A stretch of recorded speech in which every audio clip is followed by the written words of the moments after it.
Bismillahirrahmanirrahim. Alif Lam Mim. Haqida hech shubha yo'q. Kitobning nozil qilinishi odamlarning Robbidandir. Yoki o'zi to'qib olgan derlarmi? Yo'q. U sendan oldin o'zlariga hech ogohlantiruvchi kelmagan qavmni ogohlantirishing uchun Robbingdan kelgan haqdir. Shoyatki ular hidoyat topsalar. Alloh osmonlar va yerni va ularning orasidagi narsalarni 6 kunda yaratib, so'ngra arshga istivo qilgan zotdir.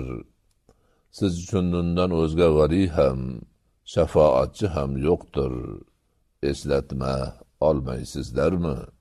U zot osmondan yergacha barcha ishning tadbirini qilur. So'ngra o'sha ish miqdori siz sanayotgan hisobda 1000 yilga teng bo'lgan kunda unga ko'tarilur. Ana shu zot g'ayb va shahodatni biluvchidir. O'ta izzatlidir, o'ta rahimlidir. U o'zi yaratgan har bir narsani go'zal etgan va insonni avval boshda loydan yaratgan zotdir. So'ngra uning naslini haqir suv sulolasidan qildi. So'ngra uni rostladi va uning ichiga o'z ruhidan pufladi. Sizlarga quloq, ko'zlar va dillar paydo qildi. Qanchalar oz shukr qilasizlar-a? Ular biz yer ostida yo'q bo'lib ketgach ham yana yangitdan yaratilamizmi derlar. Yo'q. Ular Robbilariga ro'baro bo'lishni inkor qiluvchilardir. Sen sizlarga vakil qilingan o'lim farishtasi joningizni oladir. So'ngra Robbingizga qaytarilursiz deb ayt. Gunohkorlarning Robbilari huzurida boshlarini egib turib, Robbimiz ko'rdik, eshitdik. Bas bizni ortga qaytar. Yaxshi amal qilamiz. Albatta biz aniq ishonuvchilarmiz deyishlarini ko'rsang edi. Agar xohlaganimizda har bir jonga o'z hidoyatini berar edik. Lekin mendan albatta jahannamni jinlar va odamlarni jamlab to'ldirurmiz degan so'z haq bo'ldi. Bas ushbu kuningizdagi ro'baro bo'lishni unutganingiz tufayli totinglar. Biz ham sizni unutdik. Qilib o'tgan amallaringiz tufayli mangu azobni toting dedik. Albatta oyatlarimizga ularla eslatilganda sajdaga yiqiladigan, Robbilariga hamd ila tasbih aytadigan va mutakabbirlik qilmaydiganlargina iymon keltirurlar. Yonboshlari yotar joydan yiroq bo'lur. Robbilariga qo'rquv va umidvorlik ila duo qilurlar va o'zlariga rizq qilib bergan narsalarimizdan nafaqa qilurlar.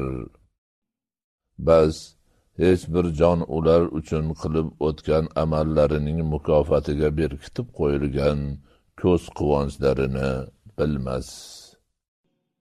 Axir mo'min bo'lgan odam fosiq bo'lgan odam kabi bo'lurmi? Teng bo'lmaslar. Ammo iymon keltirib solih amallarni qilganlarga albatta ularga qilib o'tgan amallari uchun ziyofat o'laroq jannatul ma'vo bor. Ammo fosiqlik qilganlar esa bas ularning joylari olovdir. Har safar undan chiqmoqni iroda qilsalar, unga qaytarilurlar va ularga o'zingiz yolg'onga chiqargan olovning azobini toting deyilur. Albatta ularga buyuk azobdan oldin yaqin azobni tottiramiz. Shoyatki qaytsalar. Robbining oyatlari ila eslatilgan, so'ngra ulardan yuz o'girgan odamdan ko'ra zolimroq kim bor? Albatta biz jinoyatchilardan intiqom oluvchimiz. Batahqiq Musoga kitobni berdik. Bas uning ro'baro bo'lishidan shubhali bo'lma va uni Bani Isroilga hidoyat qilib berdik. Va sabr qilgan paytlarida ulardan amrimiz ila hidoyatga boshlaydigan peshvolar chiqardik.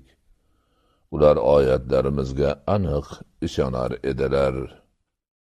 Albatta, Robbing o'zi qiyomat kuni ular orasida ixtilof qilgan narsalari to'g'risida ajrim qilur. Ulardan oldin o'tgan, maskanlarida yurib turgan qanchadan qancha avlodlarni halok qilganimiz ularni hidoyatga boshlamadimi? Albatta, bunda oyat, belgilar bordir. Eshitmaydilarmi?